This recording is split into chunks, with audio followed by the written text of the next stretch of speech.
Rude bikers humiliated old veteran in restaurant. An hour later, 100 soldier stormed the restaurant. What would you do if you witnessed 5 grown men cornering a 78-year-old veteran in a small-town diner, dumping hot coffee on him and forcing him to his knees? Most people did nothing.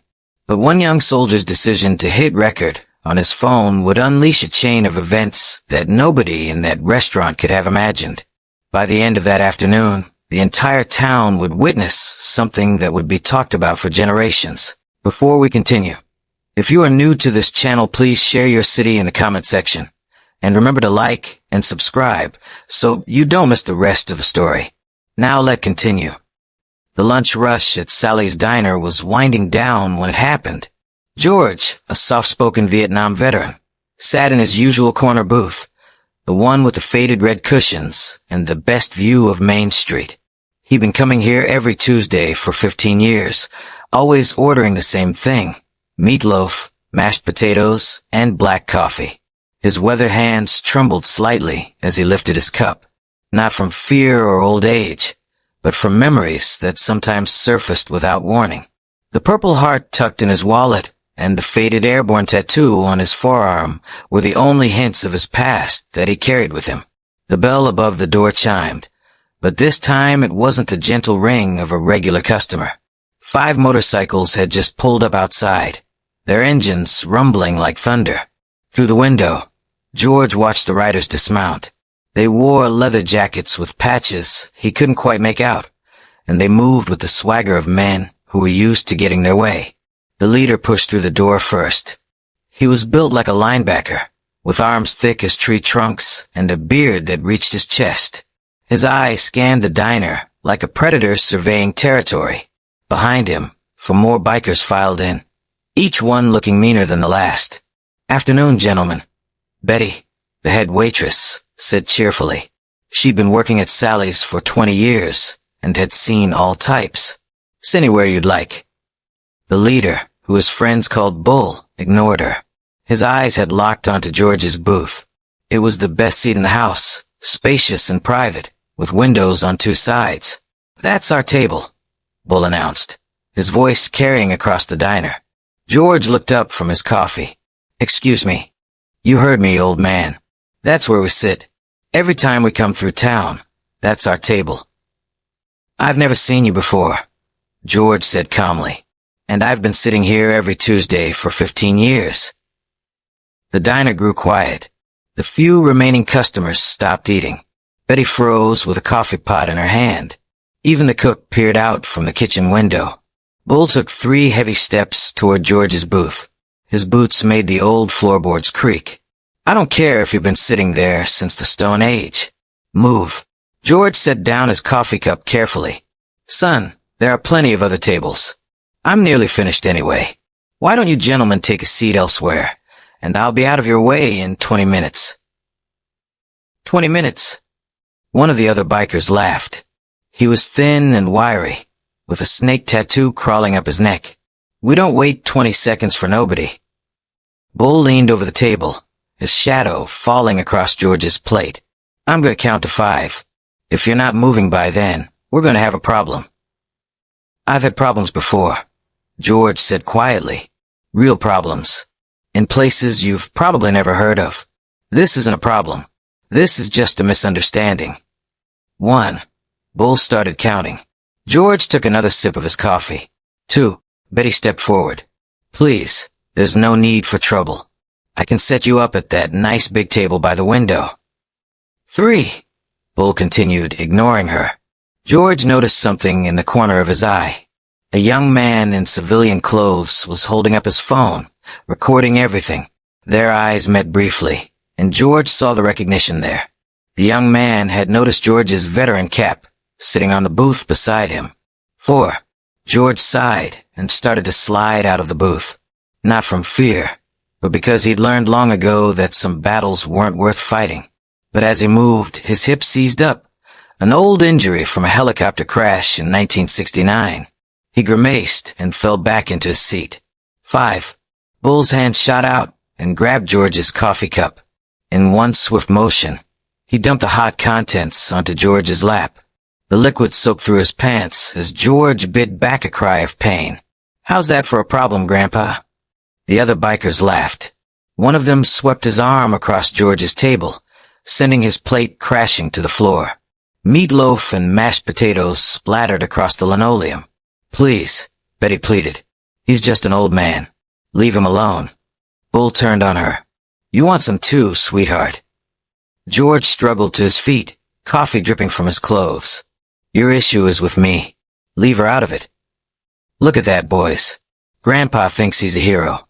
Bull grabbed George's veteran cap and read it aloud. 101st Airborne Division, Vietnam veteran. He laughed. "What did you do, peel potatoes?" "I served my country," George said with dignity.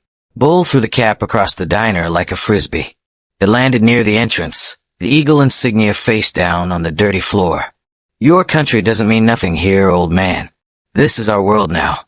The young man in the corner kept filming, but now his other hand was busy sending messages. His name was Marcus, and he was a staff sergeant in the 101st Airborne, home on leave. His unit was stationed at Fort Campbell, just 30 miles away. The group chat he was messaging was labeled "Screaming Eagles Forever." His message was urgent.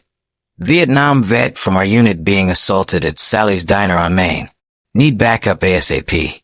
This is not a drill." The responses came immediately. "How many?" "5 bikers. Old man alone. They're hurting him." "Send location." "Already did." "Hurry." Back at Fort Campbell, the message spread like wildfire. It reached Captain Rodriguez during a training briefing. It found Sergeant Major Thompson in the motor pool. Within minutes, it had circulated through 3 companies. The 101st Airborne had a saying, "Eagles don't leave eagles behind." It didn't matter if you served yesterday or 50 years ago. Once you wore the Screaming Eagle, you were family forever. In the diner, things were escalating. Bull had forced George to stand against the wall while the bikers took over his booth. They made him watch as they destroyed his wallet photos, one by one. "Wife?" Snake asked, holding up a faded photograph. "She passed 5 years ago," George said. Snake tore it in half. "Guess you won't mind then." They found his military ID from 1968. Bull studied it with mock interest. "Staff Sergeant George Patterson. Big shot, were you?" "I did my duty." "Your duty?" Bull mocked. He shoved George hard, sending him stumbling. George's bad hip gave out, and he fell to one knee. "That's better," Bull said. "On your knees where you belong." Marcus kept filming, documenting every moment. His phone buzzed with updates. Convoy forming up. ETA 20 minutes. Bringing everyone. For the next 15 minutes, the bikers tormented George. They made him recite his name, rank, and serial number. They poured syrup on his head.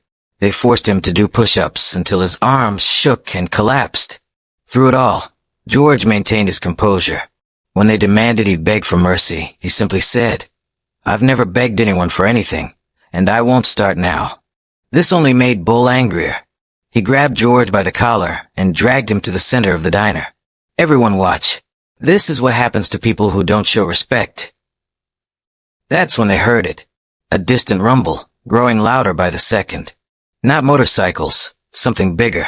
The windows began to vibrate. Bull paused, still holding George's collar. "What the hell is that?"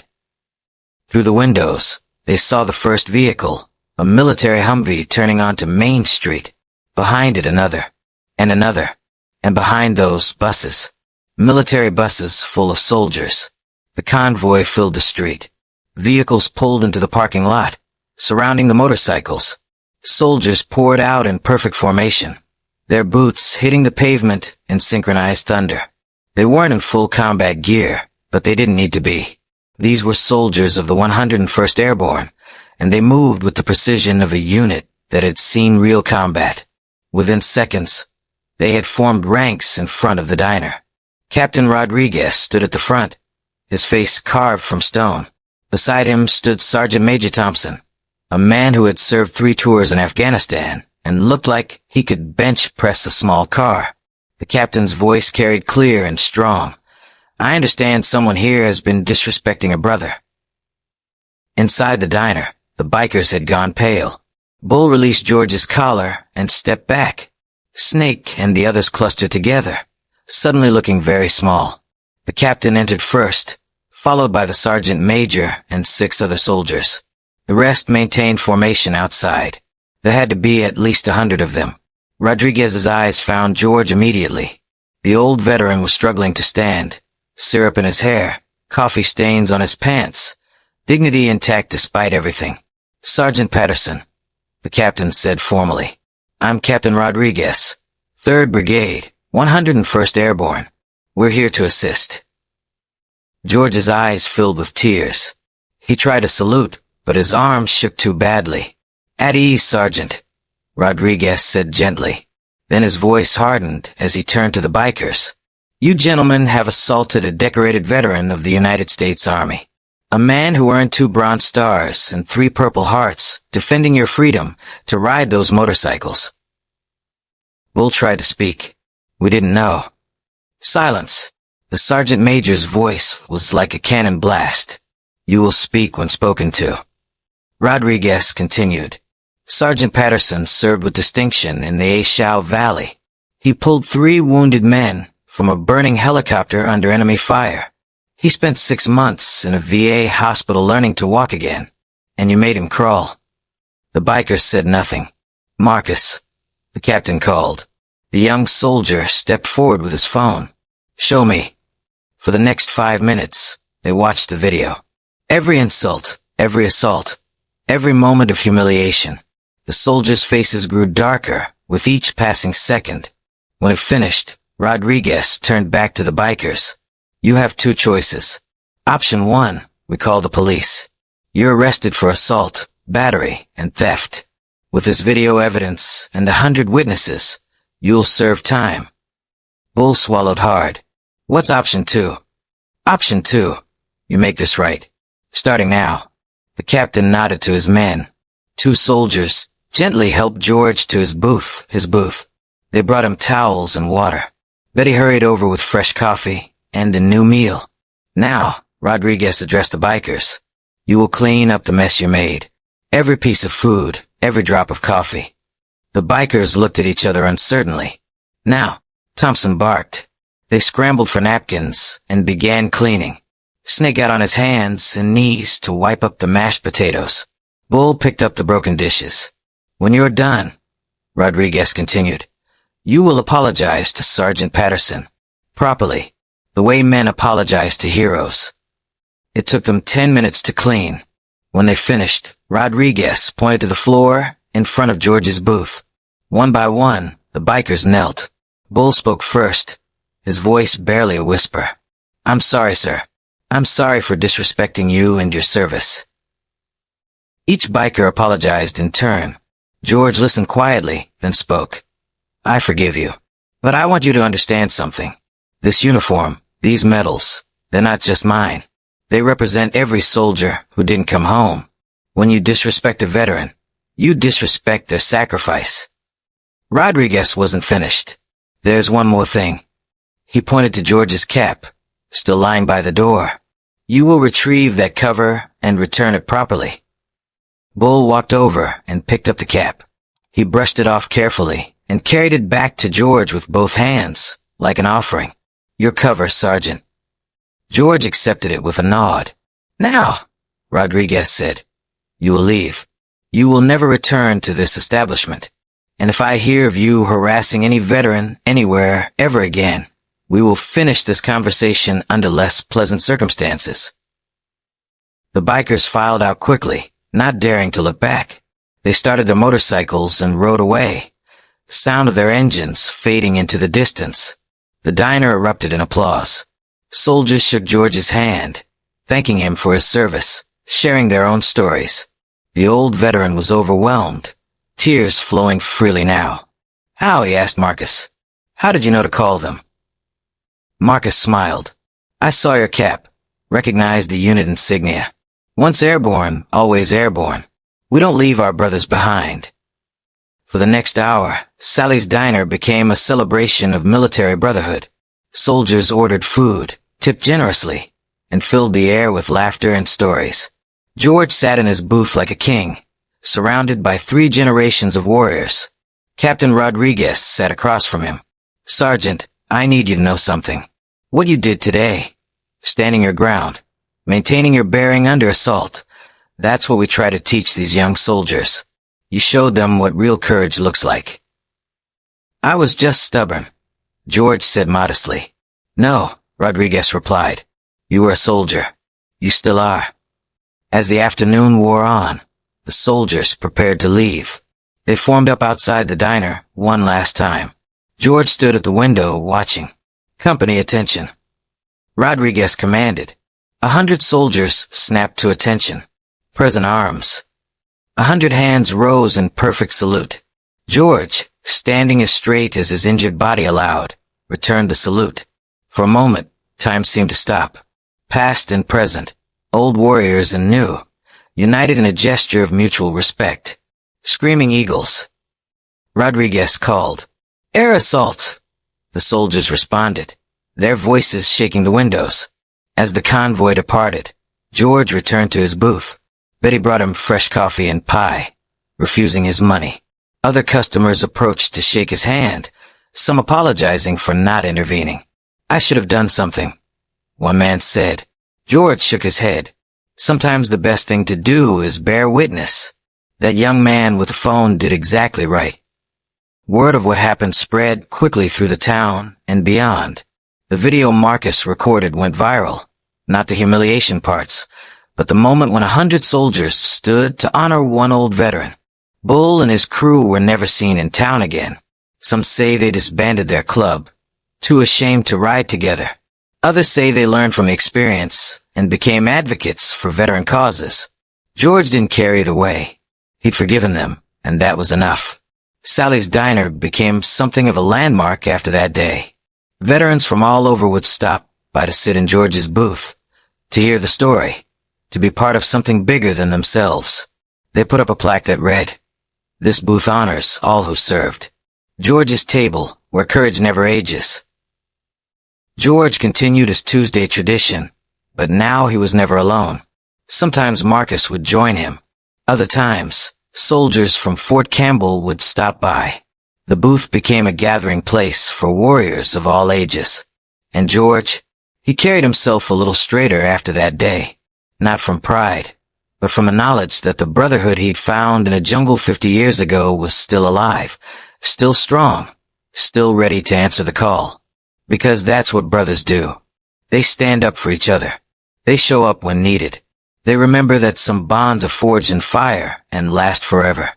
The real victory wasn't in humiliating the bikers or in the show of force.